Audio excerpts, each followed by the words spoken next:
This video is sponsored by Delete Me. It's 1955, and somewhere above American-controlled waters, a lone Grumman S-2 Tracker cuts across the sky. Inside the cramped fuselage, a crew of 4 hunches over glowing dials and paper readout streaming from the aircraft's sensors, getting used to the systems of this new machine. Suddenly, the printer spikes. "Contact," one of the men shouts. The pilot banks, recalibrating course, eyes scanning the empty waves. Nothing. Perhaps the systems are wrong. There it is again, the men behind shout as another spike comes through. The ocean remains quiet, but the S-2 pilot knows better. He gets his torpedoes ready as the tracker swerves, the device hanging from the rear of the aircraft working at top capacity. We're right above it, the crew members inform. The captain hesitates to give the order to fire, wondering if he should trust his eyes or the cutting-edge tech inside his tracker. The Grumman S-2 Tracker was built to find what the eye could not see. Submarines left almost no trace on the surface, but a tiny spike on a sensor could reveal a hidden threat beneath hundreds of feet of water. Today, we also need technology to reveal hidden threats. Not submarines, but data brokers, quietly building profiles on your personal life. These companies legally collect and sell personal information like your name, address, phone number, and even details about your relatives on so-called people search sites, leaving you exposed to scams, phishing, doxing, and harassment. We at Dark Skies use Delete Me to cut down that exposure. Delete Me is a hands-free subscription service that removes your personal information from hundreds of data broker and people search sites. After we signed up, our first privacy report showed dozens of listings with our data tied to past projects. Their privacy experts submitted the removals for us and continue to monitor throughout the year to ensure those profiles do not quietly repopulate. Delete Me also handles the removals with its own technology and staff rather than outsourcing, and it has real privacy advisors you can lean on for custom situations.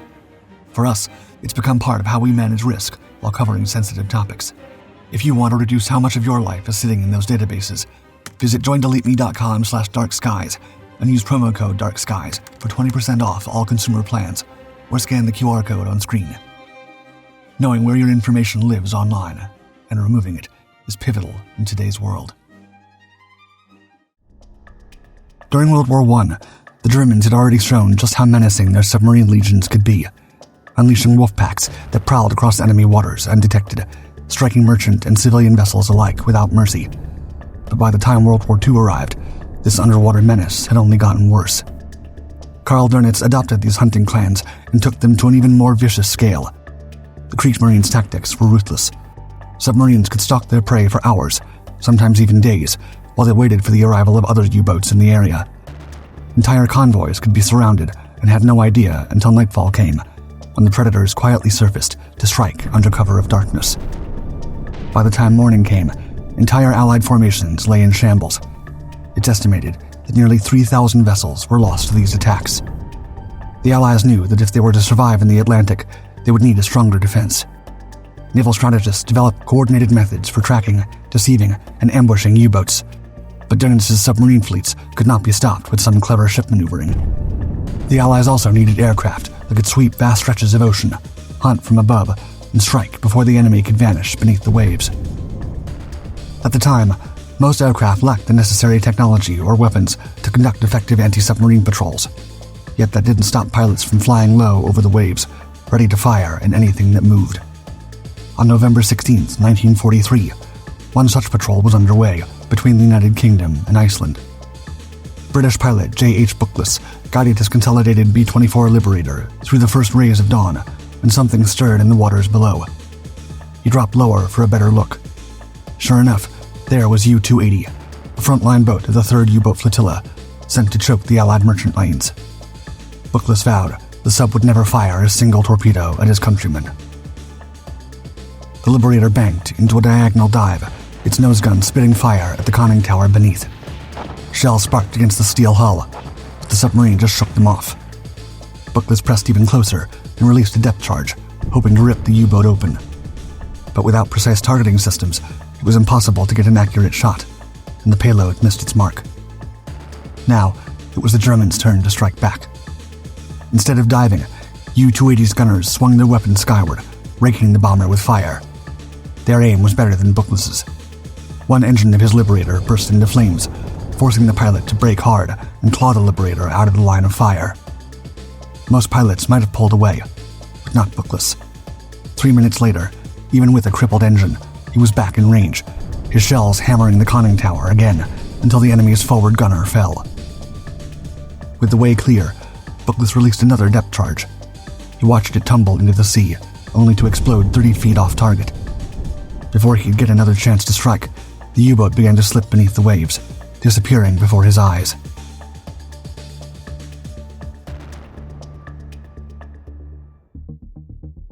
Bookless and the rest of his squadron scoured the waters for more than an hour, searching for any trace of the vanished U-280. They found nothing.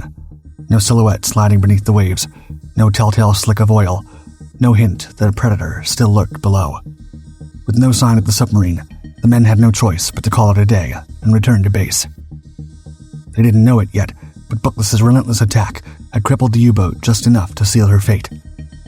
Shortly after the engagement, U-280's engine gave in, sinking deep into the Atlantic with all 49 crewmen trapped inside. It was an unlikely victory, one that was only achieved with the determination and courage of Bookless. By the war's end, most aerial victories against U-boats would be credited to pilots like him. They fought with limited tools, no reliable way to track submarines once submerged, and no certain method to confirm victories. However, even amid these victories, the Allies knew they could not keep relying on the admittedly exceptional instincts of their pilots forever. Future wars would demand aircraft equipped with machines that could hunt beneath the waves with precision. Only months after the war ended, America unveiled what it hoped would be the next great submarine hunter, the Grumman AF Guardian. It was initially envisioned as a twin-engine aircraft, weighing around 3,600 pounds. However, the project gradually began to mutate as the Navy kept finding issues and demanding drastic modifications. First, it was deemed that the model was not compact enough for the aircraft carriers it was intended for. Then, as a new airframe was designed, issues with engine delivery times forced engineers to rethink the aircraft once again. Even when Grumman seemed to have found the final version of the aircraft, setbacks would not stop. After numerous modifications, the design had grown too heavy, equipped with 2 seats, twin 20mm cannons, and a set of bombs, torpedoes, and rockets that put its weight at 4,000 pounds. In order to get it to fly, engineers effectively had to split the aircraft in 2. The result was a pair of aircraft that worked as one. The first, known as the Scrapper or Killer, carried a bomb bay and short-range radar, built primarily for strike. Its partner, the Guppy or Hunter, carried no weapons at all. Instead, it was equipped with an AN/APS-20 radar, able to detect enemy submarines across oceans, monitor incoming aircraft, and even read weather conditions that could disrupt the mission. The Scrapper also acted as a shield, filled with electronic countermeasures to blind enemy radars and protect the duo from attack. The plan was for them to patrol in tandem, their crews in constant communication to help each other find and finish the enemy across the battlefield. On paper, the Guardian could work, and by late 1950, as the aircraft began arriving on carrier decks, Navy crews believed a new era of anti-submarine warfare had finally arrived. Soon enough, the world gave them a chance to discover if they were right. The Cold War was heating up. Soviet-backed North Korean forces surged across the 38th parallel, invading the American-backed South. The Korean Peninsula had erupted in war, and now it was up to the U.S. and its latest aerial weapon to stop the attackers from consuming the entire region.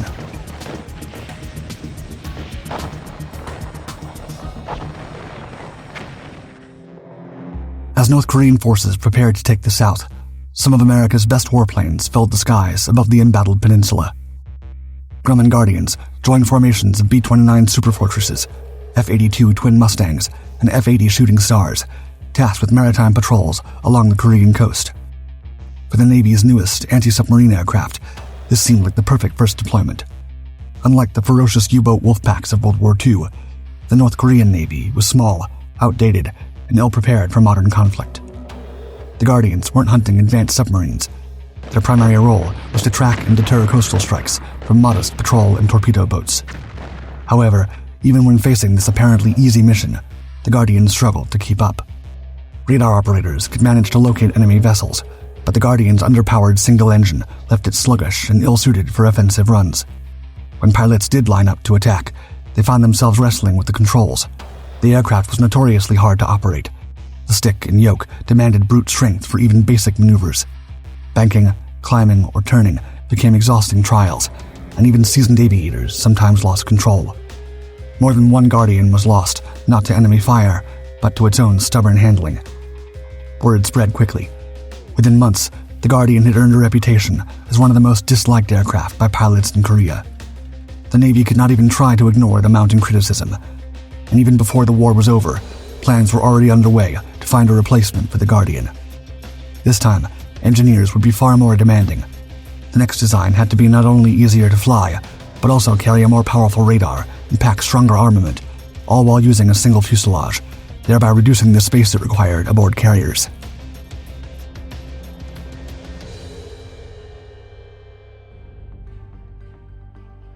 The design of this new American aircraft once again fell to Grumman, which, after demonstrating the promise of its latest G-89 prototype, quickly secured a Navy testing contract. In December 1952, the prototype took to the skies for its maiden flight. The results impressed Navy officials enough to give it the green light for production, and by early 1954, the aircraft was already entering operational service. The first version would be christened the Grumman S-2 Tracker, later redesignated the S-2 Tracker during the Tri-Service Designation Standardization of 1962. It was built to strike the perfect balance of power, technology, endurance, and carrier compatibility. Engineers gave it a straight-winged layout, space for a 4-man crew, folding wings for storage, and an arrestor hook for short, demanding deck landings.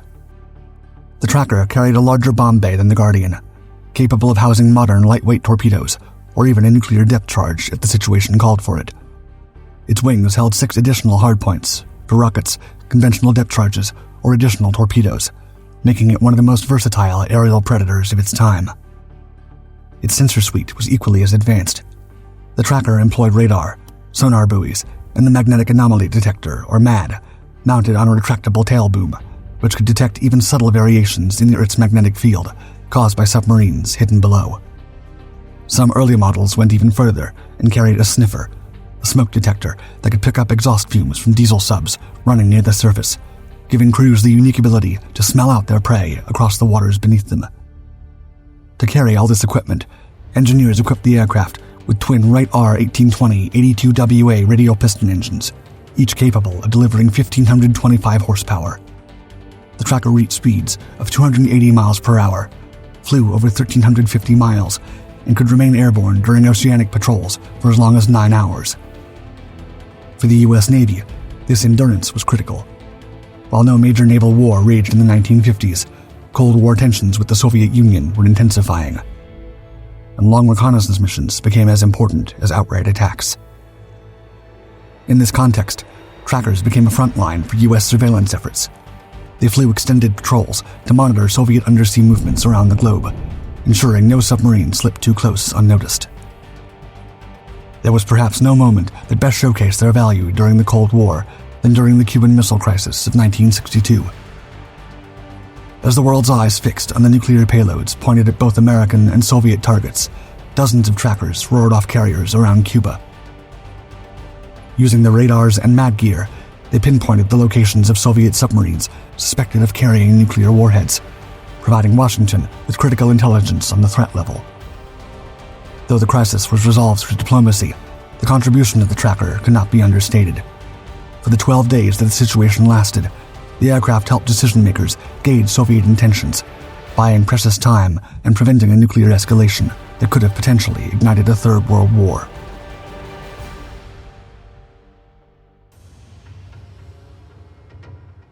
While the Tracker never fired on a nuclear-armed submarine during the Cold War, American command kept multiple S-2 groups airborne at all times, ready to strike if the conflict ever turned hot.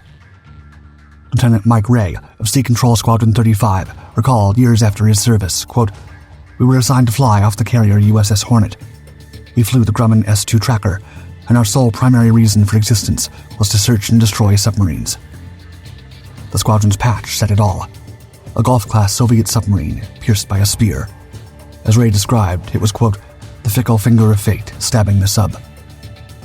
This particular unit served off the coast of California and later in combat operations over the Gulf of Tonkin during the Vietnam War. But they were only one piece of a much broader network. Sea control squadrons carried the tracker to every corner of the globe where American forces deployed, forming an efficient shield against Soviet subs.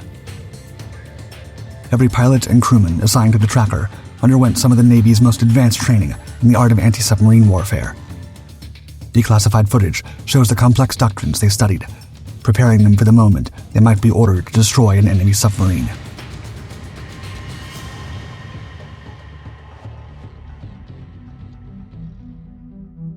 When hunting for underwater vessels, timing was everything. If a submarine was sighted on the surface, crews executed an early attack in which pilots launched rockets from wing hardpoints, using onboard systems to calculate altitude and slant range for precise aim. The goal was to close the distance fast, hammer the conning tower, and destroy the sub before it slipped beneath the waves. However, even if it managed to submerge, rockets could sometimes keep their trajectory, striking home underwater. If the submarine had just gone under before the tracker had a chance to fire, crews were also taught how to engage in either tardy attacks or late attacks, dropping depth charges or homing weapons designed to chase their target below the surface. However, perhaps the most important skill crews were asked to master before deployment was the so-called blind attacks. Here, the enemy submarine had either been submerged for too long or detection had come from sensors rather than sight. On these occasions, the crew had to use technology as their weapons of choice, pushing the tracker's radar and acoustic systems to the limits. One of the most effective methods to conduct a blind attack was to scatter sonobuoys across the search area. As the submarine passed, the buoys picked up its movement and relayed the data back to the aircraft. From this, crews determined the best weapon: a passive torpedo, which homed in on the vibrations of a fast-moving sub, or an active torpedo, which pinged with its own sonar to track slower targets. Once contact had been made and weapons chosen, the crew extended the tracker's rear-mounted magnetic anomaly detector boom, then flew a cloverleaf pattern to pinpoint the submarine's position. Once 3 separate contacts confirmed the target, they had authorization to begin the attack. As soon as the 4th contact was made, the torpedoes were dropped, falling close enough to lock on and pursue the sub. After the drop, the aircraft circled above, watching for signs of destruction. If no evidence appeared, they'd need to prepare for another run. However, crews had another method to confirm victories before they had to engage in a second strike. Sonobuoys could record the explosion and confirm the hit back to the trackers, even if there were no visible signs of the wreckage on the surface, sparing the crew from having to expend more torpedoes. The days of rough U-boat hunting in World War II were gone. With the tracker, America had obtained one of the most advanced anti-submarine systems on the planet, and it was determined to keep making it grow even stronger.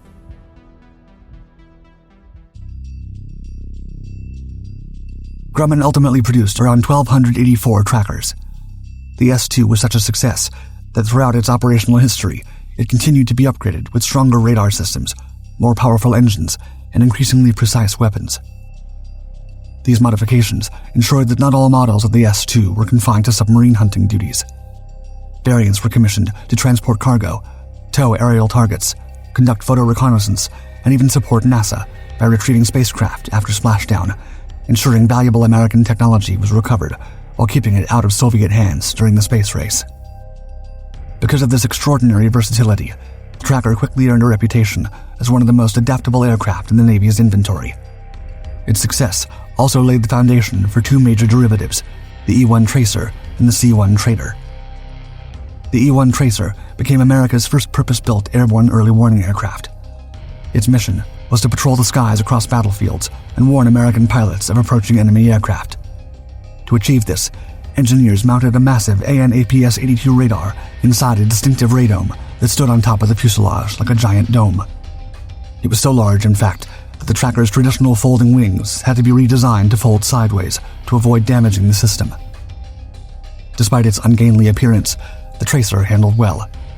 It proved relatively easy to operate from carriers, going on to have a notable service during the early years of the Vietnam War. The C-1 Trader, on the other hand, was designed as a carrier onboard delivery aircraft. With an expanded fuselage, it could carry up to 9 passengers, along with mail and critical supplies for carrier crews far from shore. Beyond logistics, the Trader also became a reliable training aircraft with its TF-1 variant, going on to prepare new pilots for all-weather missions and serving as the testbed for experimental combat tactics. Historians Michael Lee Lanning and Ray W. Stubb have reported, quote, "On July 9, 1956, MCTU Recon Marines became the first to parachute from a TF-1. Less than 3 weeks later, 4 recon parachutists launched from the USS Bennington and jumped on a desert drop zone near El Centro, California, some 100 miles inland. For the first time in Marine Corps and naval aviation history, the technique of introducing recon personnel off a carrier sea base to an inland objective had successfully been tested."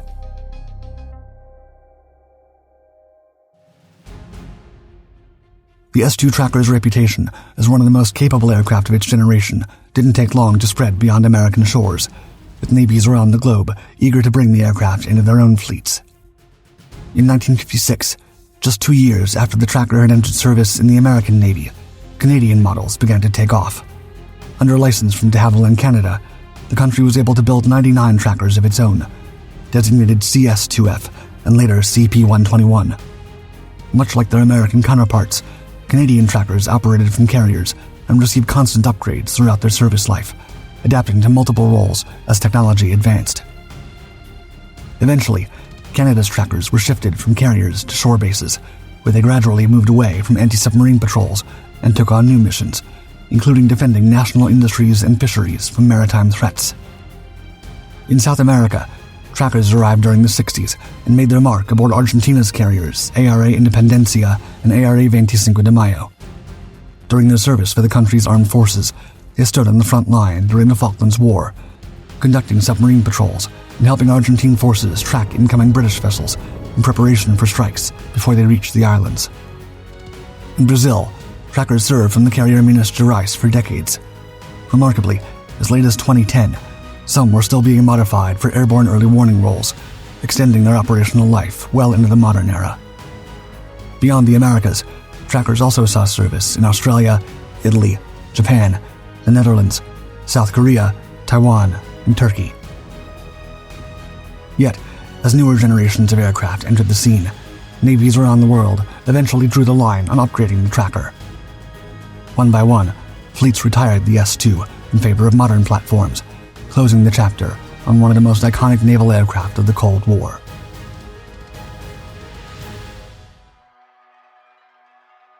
The Tracker's primary replacement came in the form of the Lockheed S-3 Viking. Although Lockheed had little experience designing carrier-based aircraft, its engineers teamed up with Ling-Temco Vought to produce the prototype that ultimately won the Navy's contract and ended Grumman's long reign as the Navy's leading anti-submarine aircraft builder. The Viking, which entered service in 1974, abandoned the Tracker's piston propellers for 2 General Electric TF-34 turbofan engines, bringing jet propulsion into the anti-submarine role. This gave crews greater range, endurance, and power. The S-3 could nearly double the Tracker's speed, reaching Mach 0.8, with a service ceiling of 40,900 feet, a dramatic upgrade over the Tracker's 22,000-foot limit. Though both aircraft carried similar payloads by weight, by the time the Viking entered into service, it had access to a far more lethal arsenal: 2,000-pound Mark 84 bombs, CBU-100 cluster munitions, Mark 50 torpedoes, AGM-65 Maverick and AGM-84 Harpoon missiles, and even B-57 nuclear bombs, weapons capable of delivering a blast greater than the Little Boy bomb dropped over Hiroshima. Avionics were also considerably improved. The Viking introduced an AN/ASQ-81 magnetic anomaly detector, an AN/APS-116 sea search radar with 170-mile reach, refined sonar buoy processors, electronic support measures, and a forward-looking infrared camera. While the Tracker printed systems readings during flight, the Viking integrated them all into a digital system that presented data on shared computer displays, improving crew efficiency in combat. Simply put, the Tracker could not compete, and soon the Viking became the Navy's undisputed choice for high-stakes operations against enemy fleets. Its combat record soon proved the Navy right. In 2003, during Operation Iraqi Freedom, as U.S. forces surged into Iraq, intelligence revealed an enemy vessel near Basra carrying a key Iraqi leader. Time was short. Aboard the carrier USS Constellation, orders went out for Lieutenant Commander Richard McGrath Jr. to intercept. Without hesitation, McGrath climbed into his S-3B Viking. There was no time to assemble a strike package. His jet would launch alone. Moments after takeoff, The Viking's radar lit up with a contact. McGrath pushed the throttles forward, driving the turbofans to their limits as the sea closed beneath him. Guided by his sensors, he bore down on the target until the vessel came into view. He armed a laser-guided Maverick missile and fired. The missile shrieked toward its mark, slamming into the ship and eliminating the target instantly. The Viking went on to fly numerous missions during the campaign, making it one of the most notable aircraft of the war. Yet even when going against a Titan like the S-3 Viking, the S-2 Tracker refused to vanish entirely, and long after its official retirement, the old prop-driven hunter still found ways to take to the skies. Today, the S-2 Tracker continues to build on its legacy of more than 6 million flight hours, now serving primarily as a firefighter. In this role, modified versions of the former submarine hunter soar over blazing landscapes, dropping torrents of fire-retardant foam, contain wildfires, and protect communities below. While most military operators have long retired the Tracker, rumors of a comeback persist. In July of 2024, after months of repairs, the Argentine Navy revealed it had returned Tracker 2 AS-23 to the skies, a turboprop-powered S-2T fitted with updated radar and modern systems. Whether Argentina will continue restoring more airframes remains uncertain. But this revival proves that even more than 70 years after its debut with the U.S. Navy, the Tracker still refuses to fade away, capable of adapting to new missions and remaining relevant in a world it was never designed for. Thanks again to Delete Me for sponsoring this video. If you want to take control of your personal data and keep it out of the hands of data brokers, head over to joindeleteme.com/darkskies and use promo code DARKSKIES for 20% off, or scan the QR code on screen.